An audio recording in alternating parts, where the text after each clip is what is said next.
अस्सलाम वालेकुम प्यारे बच्चों। कल हमने पढ़ा था हमारे नबी सल्लल्लाहु अलैहि वसल्लम इस सबक की पढ़ाई की थी, सवालात के जवाबात, अल्फाज के मायने और इमला के अल्फाज। उम्मीद है तमाम बच्चों ने ये काम मुकम्मल कर लिया होगा और साथ याद किया होगा। शाबाश, वेरी गुड।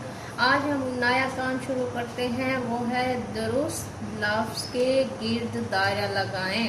जी हाँ, आपको बुकलेट के ऊपर कुछ ऐसे अल्फाज दिए गए हैं जो कि सही भी हैं और कुछ गलत भी हैं, लेकिन आपने ये करना है कि जो लफ्ज़ सही होगा उसको सर्कल करना है और बाकियों को छोड़ देना है। उससे पहले आपको मैं एक तरीक़ाकार बताऊंगी कि जब इस किस्म का क्वेश्चन आ जाता है, सवाल आ जाता है, तो उसको किस तरह हल करना चाहिए। ठीक है।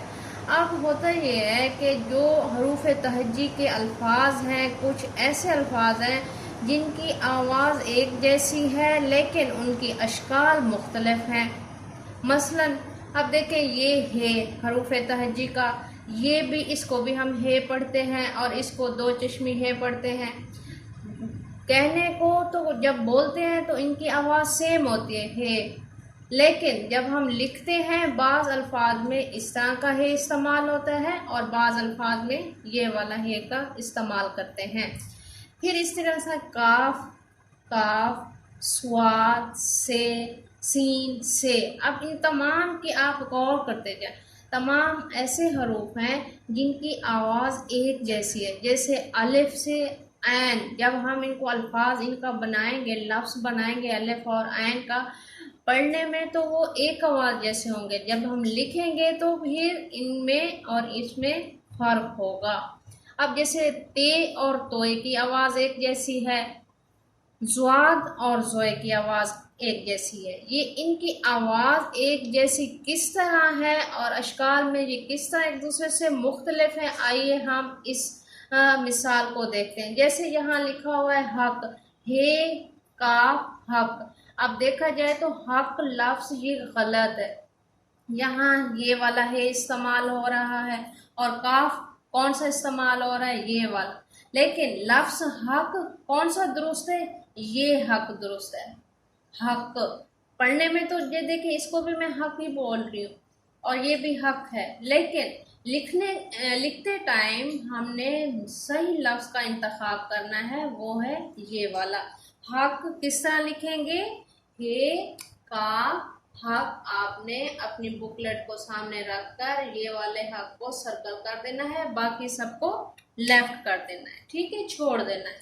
अब है मकाम, मीम काफ अलिफ का मीम, मकाम। पढ़ने में ये और ये सेम आवाज़ दे रहे हैं, ये भी मकाम लिखा हुआ है, ये भी मकाम लिखा हुआ है, लेकिन अब आपने करना ये है, इस काफ की बजाय आपने ये दो नुक्तों वाला काफ इस्तेमाल करना है, मकाम। आपने इस लफ्ज़ को स्किप कर देना है, छोड़ देना है और सही जो तलफ़ुज़ है, जो लफ्ज़ है, उसको आपने सर्कल कर देना है, ठीक है। और मेन चीज़ मैं ये भी बता दूँ, वो हरूफ तहज्जी के अल्फाज जिनके साथ वाव का इस्तेमाल होता है, बेवाव, बू, लेकिन जिसके ऊपर पेश होता है, बे के ऊपर अगर हम यहाँ पेश लगा देते हैं इस तरह से, तो ये साउंड इनकी सेम हो जाएगी, ठीक है। जब हम लिखेंगे बुलंद नहीं होता लफ्ज़, जब उसकी अदायगी करेंगे, दुरुस्त लफ्ज़ की अदायगी, बुलंद लफ्ज़ नहीं होता, बुलंद होता है, तो हम उसका पेश लगा देंगे। तो आप अपनी बुकलेट पे इसी ही लफ्ज़ को सर्कल करना है, ठीक है। अब सीधा, अब यहाँ भी ये का इस्तेमाल हो रहा है, यहाँ भी ये का इस्तेमाल हो रहा है, लेकिन आपने देखना ये है कि लफ्ज़ सही किस तरह लिखा जाता है। सीन ये दाल है दा, सीधा, सीन ये दाल है अलिफ सीधा, ठीक है। अब देखिए मौसम, अब स्वाद और से की आवाज़ मैंने बताया था सेम होती है, स्वाद, सीन, से, मौसम। अब ये भी मौसम लिखा हुआ है, ये भी मौसम लिखा हुआ है, लेकिन सही लफ्ज़ कौन सा है, ये है। आपने इसी को ही सर्कल करना है, इन الفاظ کو سرکل کرنا ہے جو کہ املا میں صحیح ہے، ٹھیک ہے۔ اب آتے ہیں بے این الف ریشین بارش۔ اب پڑھنے میں این اور الف جو ہے ایک آواز دے رہے ہیں، میں نے بتایا تھا نا جہاں الف ہوگا وہاں این کا استعمال کرنا ہے آپ نے، جہاں این کی ادائیگی غلط ہے وہاں الف کا استعمال ہوگا۔ اب یہاں پہ دیکھیں انہوں نے این کا استعمال کیا ہے جبکہ این بارش میں استعمال نہیں ہوتا۔ بے الف با ریشین رش بارش ہوتا ہے، جبکہ یہاں آپ کو دو لفظ دیے گئے ہیں، بے این الف آ ریشین رونگ ہے، یہ غلط ہے، بے الف با ریشین رش بارش یہ والا لفظ ٹھیک ہے، آپ نے اسی کو ہی سرکل کرنا ہے۔ پھر آتے ہیں ہم تے اور توئے کی آواز سیم ہوتی ہے، جیسے تے توئے، آپ نے کیا کہ میم ہے بے توئے محبت، میم ہے بے تے بت محبت۔ آپ پڑھنے میں تو دونوں سیم لگ رہے ہیں، آواز سیم لگ رہی ہے، لیکن ہم نے دیکھنا یہ ہے کہ اردو کی لغات میں اردو کس طرح لکھتے ہیں، اس کے حساب سے دیکھا جائے تو تلفظ درست تلفظ جو ہے وہ توئے نہیں ہے بلکہ تے ہے، محبت۔ اب ایک اور آپ کو میں ہنٹس دیتی ہوں، اگر اس طرح کا سوال آ جاتا ہے تو آپ نے یہ کرنا ہے، جن الفاظ میں ہے یہ والا استعمال ہو رہا ہے آپ نے چیک کرنا ہے یہ والا ہے استعمال ہو رہا ہے یا یہ والا، لیکن ساؤنڈ کو بھی دیکھنا ہے۔ پھر بعض الفاظ جو ہیں کاف نقطے والے دو نقطے والے کاف سے صحیح ہوتے ہیں، جبکہ اس کی جگہ یہ والا کاف استعمال کیا جاتا ہے، تو آپ نے کرنا یہ ہے لفظ کو غور سے دیکھ کر اس کاف کو اس میں تبدیل کر دینا ہے اگر اس کاف کا الفاظ ہے لفظ ہے، اگر اس کی ادائیگی غلط ہے تو انہوں نے یہ دے دیا تو آپ نے ایک دوسرے سے ان کو چینج کر دینا ہے، جیسے سوا سے سین ہے تو سے ہے، اس کی پہچان رکھنی۔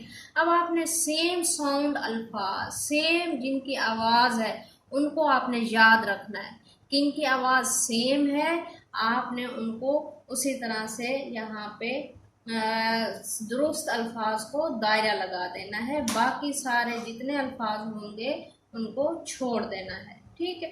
آج کا آپ کا جو کام ہے وہ ہے الفاظ کے جملے، آپ کو آپ کی بکلیٹ پر دیے گئے ہیں، اور وہ دوسرا سوال ہے آپ کا الفاظ متضاد۔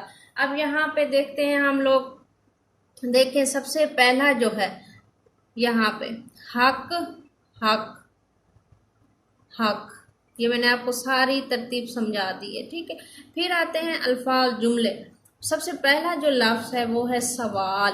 سوال کا جملہ آپ نے بتانا ہے، ایٹ لیسٹ آپ کے الفاظ ہونے چاہیے 10، جیسے میں نے کل بھی بتایا تھا 8 یا 10 الفاظ پر آپ کا جملہ بننا چاہیے۔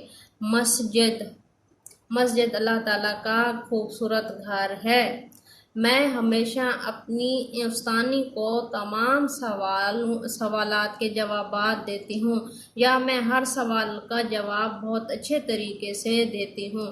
چادر، میرے پاس ایک خوبصورت چادر ہے۔ میری امی ہمیشہ چادر لے کر باہر جاتے ہیں یا چادر اوڑھتی ہیں، یا کچھ بھی آپ ایسا جملہ بنانا جس کا کوئی معنی مطلب اور مفہوم واضح طور پر سمجھ آ جائے۔ کپڑا، قمیص۔ پھر ہے دیے گئے الفاظ کے متضاد لکھنے ہیں آپ نے۔ متضاد کیا ہوتا ہے؟ الٹ لکھنا ہوتا ہے، جس کا مطلب ہے یعنی کہ سوال ہے تو اس کا الٹ کیا آئے گا؟ جواب۔ دن ہے تو رات، زیادہ کم، نئی پرانی، یہ آپ نے اپنی بکلیٹ کے اوپر لکھنا بھی ہے، ساتھ میں اس کو یاد بھی کرنا ہے، اور کام آپ نے اچھے طریقے سے لکھنا ہے، نیٹ اور صاف ستھرا، جو سمجھ میں بھی آئے۔ اوکے بچوں، اللہ حافظ، اپنا خیال رکھنا، اللہ حافظ۔